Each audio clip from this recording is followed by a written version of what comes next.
Tenga wangi ogenda ndikisalinga kansoke nsabire Bina. Ye mama Mukama taata nga bw'oli Katonda omulamu akyatudde ku Namulonde ey'ekisa. Taata ebbina lyange ndinnyika mu musaayi gwa Yesu Kristo omwana wa Katonda omulamu. Ikendere bobobo. Taata ebbina lino nsaba lirye proteins lyeyongereko okusinga wano. Yes. Taata onzisuuse bulungi. Taata babadde bammanyiira nti nakulanga omugogo. Bagenda kitegeera nti ebbina ligulibwa mu ddwaliro. Taata ndinnyika mu musaayi gwo amaaso amabi agalowooza nti ngenda kukyama ebbina. Taata ne six-pack Dr. Martin naye munnyika mu musaayi gwa Yesu.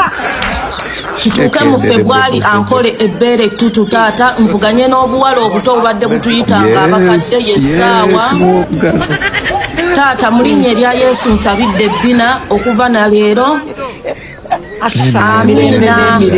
amina amen Badi Black waayo nedduwa y'Oluwarabu zonna olina A'udhu billahi minash shaitani rajim. Bismillahir rahmanir rahim. Allahu la ilaha illa huwa al-hayyul qayyum la ta'khudhuhu sinatun wa la nawm lahu ma fis samawati wa ma fil ardi man dal ladhi yashfahu indahu illa bi idhnihi ya'lamu ma bayna aydihim wa ma khalfahum. Amen. Awono kalifomu kati awo wenkoma kwa yati kurisiyo sijijjukira. Ate bajjajja Black ne bajjajja soko obasabe.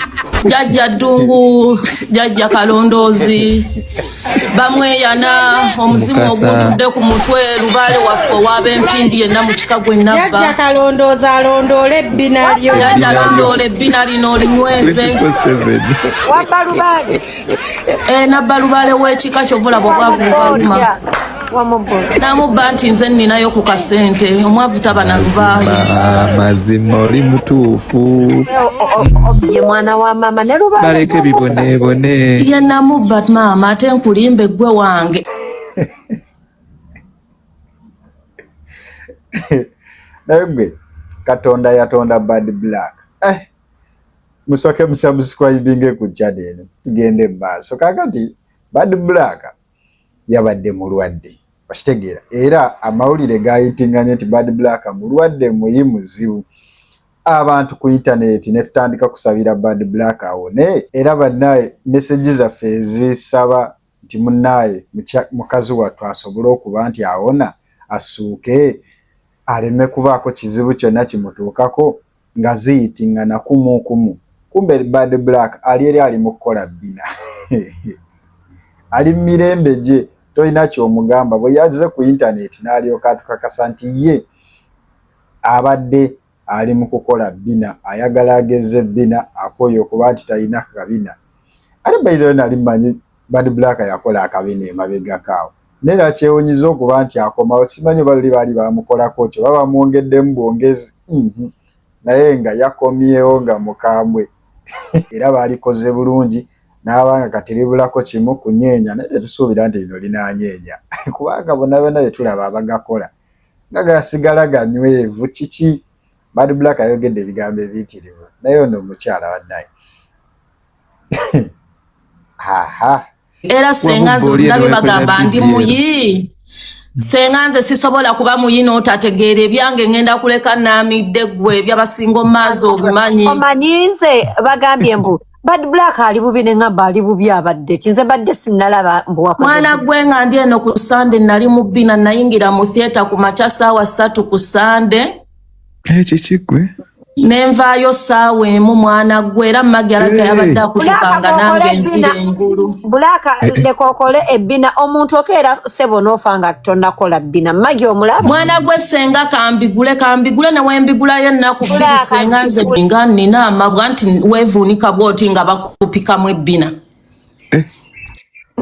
Ne kati mama John ogenda kumala bbanga ki nga totuula. Mwana gwe wiikisi 6. Kati nga obeera bw'otyo nga weebase. Topame. Enneebaka naye ate mba nsobola okutambula n'okuyimirira kati mu mmotoka mu wiikisi 4 nja kutandika otuula ku bibbyero piro. Kati totuula okumala omwezi. Anti senga wentuula ngenda kubanga bawunsa ngenda kubyabyatala. senga ngenda guma ne wejiba myezi 6 senga ekisinga obukulu nfunye bina ensonga ya bina senga ekyo kyekibadde kisinga obukulu nakula bubi nagenda nenkola tamita kakati nno basigaze ebyokunvuma bitono kubanga senga nebbeere ngenda kulijjako mu February kikambwe kati awo nno saasira Asha yakera ku makya n'awasa Bad Black kubanga buli kimu ene wakimukoledde ate kati tugambe ki naye natural ekyabika Katonda yatonda abakazi nga bo tebamatira ali yagambye mbu bw'aba agenda mu manju agenda kuba atya obubi bwe abuteeka mu ki agenda pama mu cupa oba sekyo bamufunira ejjaaga ddene bweti mwaba ateeka ebibye okumala weeks 4 agenda kuba nga tasobola kutuula nga tasobola de kubaako kyakola apart from okuba nti abeera yevuunise naye gwe Bad Black mukambwe kati okupama senga simbadde sinnapama naye nga nja kupama mu kacupa oba nja kupama ku jaaga ozimanye eza plastic ngenda kula jaaga ya plastic mukataasa akataasa kanene anti kajja kugaziwa neetaaga ekintu nga sisitama nnyo tukole cupa mama jo naye jjoko ng'akunaamiriza jaaga yejjo genda mu kibbi alaba nange senga senga ngenda pama ku jaaga kubanga ebbina lino nnina oddikuuma sente naazijjawo ezikola eddala eritereeza ng'ate erikyamye Black wali ogambye ofuna dona in case amasavu tegamaze naye wali onzise mukwano gammaze abantu nabo bannange balina ebisavu ebyesitategeera yandisabye kasuku nkugambye yagamba either kasuku agenda mujjamu amasavu g'olutwe gategamaze oba seti ajjafuna dona munnanga ni fortunate ligambaza ate dokita teyawuliriza bigambo byange kubanga we namusabye liri ebbina eribanga akasepiki olimanya eryo senga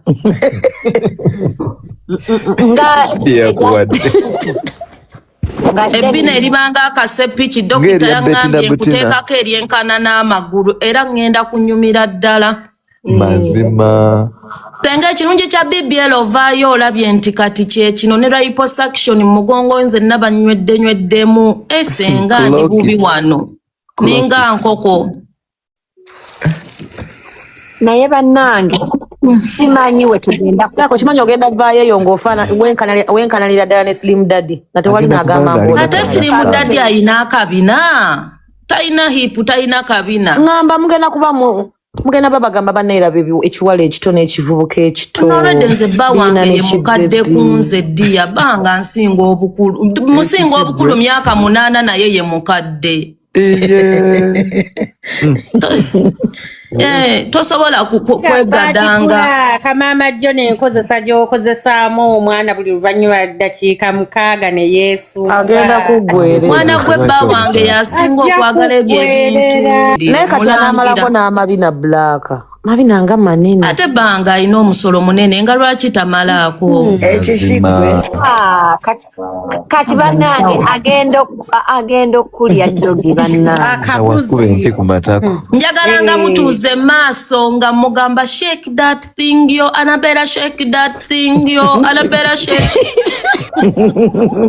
male mugamba sexy lady sorry yo fanikani yo ogenda mu strippingira bannange era senga yesawa senga ono ompereze ka dancing po njagala kwebamba bweba Mama Jonas ngenda kuweereza spanking pedals mumpereze n'enjegere omusajja nsiba akabadiya ekikigwe negwe nga wegambe nti Katonda ayina engeri gye yatondamu abakyala abakyala ndowooza singa Katonda yabatonda bokka mu nsi muno tetumanyi kiki bandikoze ensi kubanga mu bakazi mmwe temumatira n'ekintu okimanyi buli kintu kye balina ku mubiri gwabwe kisigala it's not enough bw'aba alina akabina ng'alina kabugambe mweru era alina ekirala kyajja okwagala at least enviiri ajja zifuna enviiri zagula but there will always be something because lwaki contentment mu bulamu bwabwe tebaagamu Katonda teyakitonderamu mu bo nti basobola contented unless otherwise okujjako kadugaye nga tebalina ssente. Yes, naye kasita ssente zibeerawo obulamu baba bajja bukyusa mu buli kimu okusinziira ku bo ki kye baagala. Okitegeera kati Katonda w'onaatukira okuddayo ewa Katonda ng'alaba ebintu ebisinga byonna byonna byakyuka ku mubiri gwe agamba ye gwe natonda sooka oddeyo.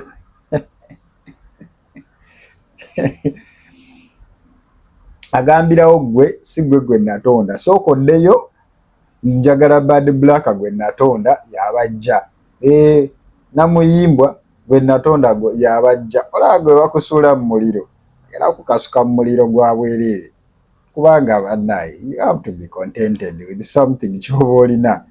Naye nga bulamu bwansi bwe butyo bwe buli abantu okumatira unless otherwise kubanga omuntu bw'aba n'essente zikupushinga okukola kyonna kyonna ky'oba oyagala mu bulamu bw'ensi muno. Okitegeera kyonna ky'oba oyagala mu bulamu bw'ensi muno okituukiriza kasita obanga ssente weeziri. Okujjako we can testify nti ebiseera ebisinga ekirimitinga obulamu bw'abantu okuba nti bugenda mu direction eyo gye babwagala kwe kuba nti babeera limited by funds. Naye if not buli muntu yandibadde abaako ekyenjawulo kye yeekolera nze nkule. Apart from men, ate abasajja nabo era tebabeera contented. Lwaki? Kubanga gye bakoma okufuna ssente aye gye bakoma okuganza abakyala abangi. Gye bakoma obwenzi, gye bakoma okuba nti buli mukyala abayita mu maaso baba baagala bamwebakeko. Kwegamba Katonda bw'atyo bwe yatutonda natural, naye nga Bad Black kyatukoze kikamu. Nkugambye ffe twabadde eno nga tuli mu ssaala, mukazi wattu ali eyo, obulamu tebutambula bulungi. Bad Black waffe tunaabeerawo tutya ku intaneti kuno waatali. Yagambye mbuza bonaakera ku majjana tugeewo akatonda. Katonda n'agamba nti omanyi nga bwe nakutonda si bwozze. Yagambye nze gw'olaba simanyi na kumanya nti Katonda nnyinza otuuka mu ggulu nja kwolekera bwolekezi ku mulyango gwa sitaani. So that bwe naatuuka ewa sitaani Katonda yalina okumpita nagaa nedda olina kugenda eno mu ggulu naye nze directly manye ekkubo lyange. Katonda yatonda oyo omukazi bannaye. One of amazing moments mu mbeera z'abantu ba bulijjo. Naye nga subscribinga ku channel eno ze nkubuulira okitegeera. So tuve ku Bad Black tugende ku mukyala wa AK47 oba ex wa AK47 Nalongo. Yavudde mu bulamu bw'ensi era nga bambi Mukama amuwummuze mirembe. Twalabye ku baana awo nga like mwana okufiirwa kitaawo ate n'omaliiza ng'ofiiriddwa ne maamawo, naddala abaddewo nga breadwinner ate nga yateekeddwa okukola buli kimu mu bulamu bwammwe. Ate bw'otuuka kuba n'abaana abakulidde e Bulaaya nga lifestyle esinga gye bamanyi yakubeera mu nsi ezo ez'abazungu. Man, it's something different. But anyway, katusuubire family. Naye bagamba family erinamu kasente.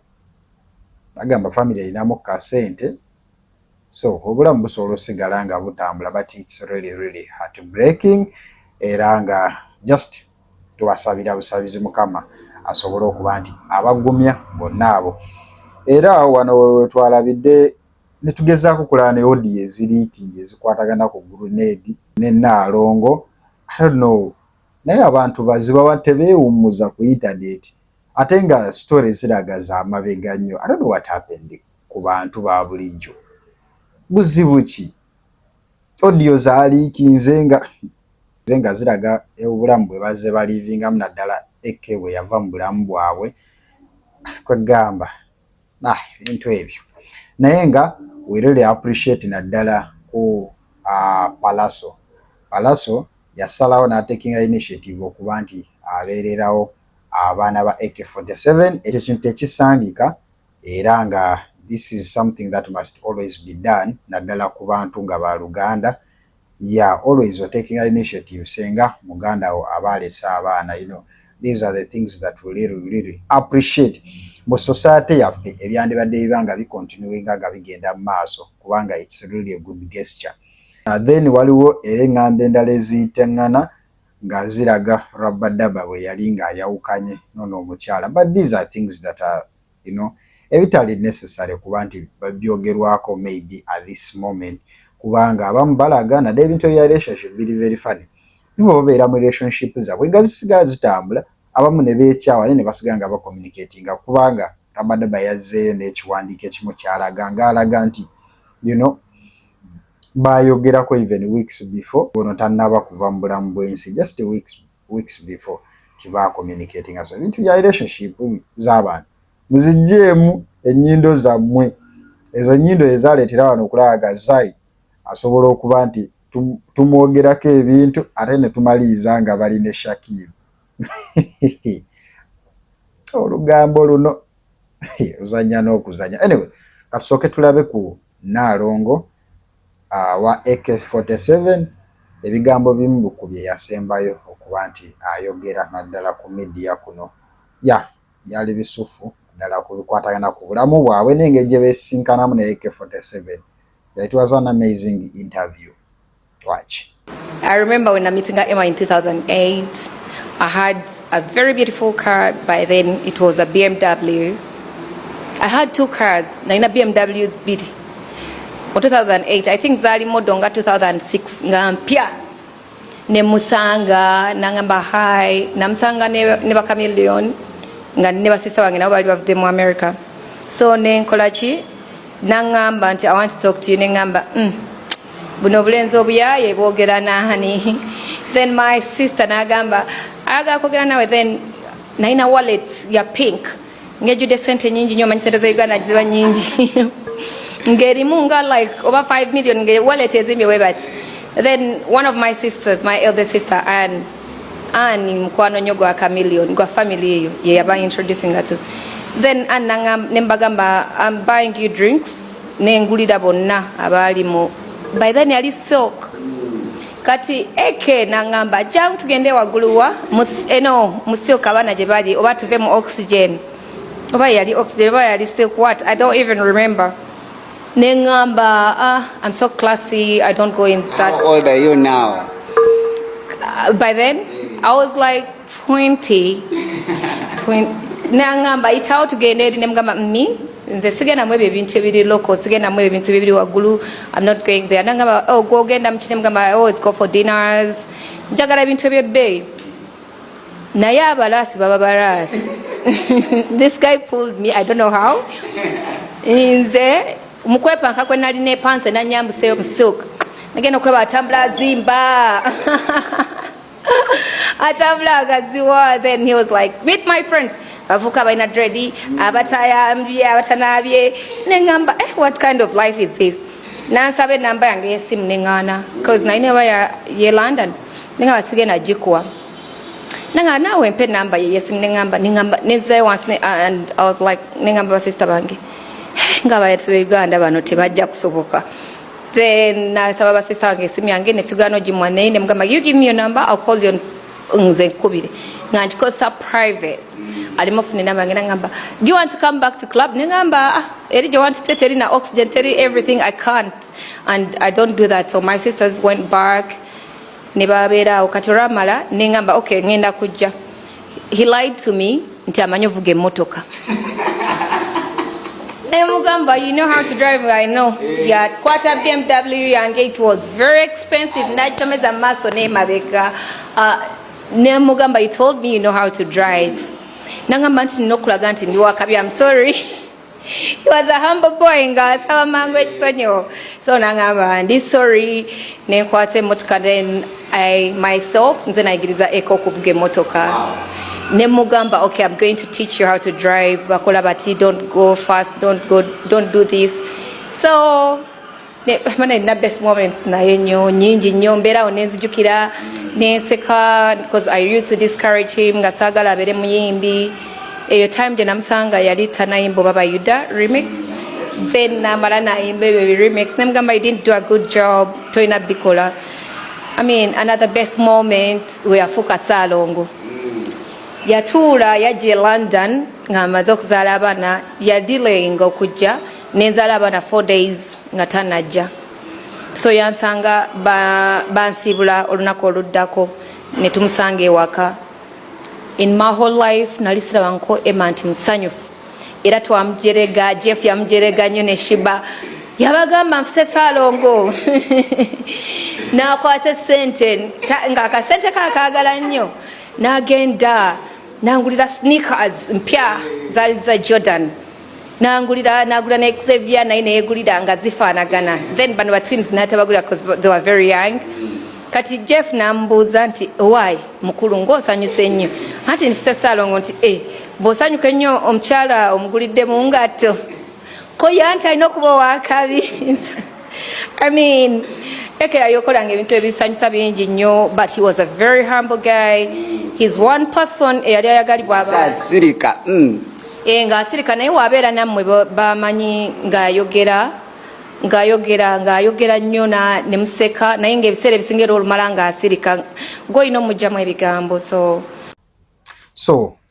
bwe bityo bwe byali kigambibwa nti interview gye yasembayo okukola naddala mu bintu byonna bine ebigenda mu maaso ebyali bikwatagana ku AK47 yasembayo okuba nti awa abantu ba bulijjo ye basobola okukonshuminga balenewe kyonna kyekiri omukama amuwumuze kisa subscribinga ku channel eno tusobole okuba nti tunyumya ku mboozi emu oba endala tube nga tusobole okuba nti tukuwa updates ez'enjawulo naye nga mukyala wa director mwamulabye essomero abaana bafuna accident Kapchorwa abali bagenze okulambula director eyava mu bulamu bw'ensi mwalabye mukyala we kyala bali gumite bulala kanve ku bantu mukama bankuumire may God bless you.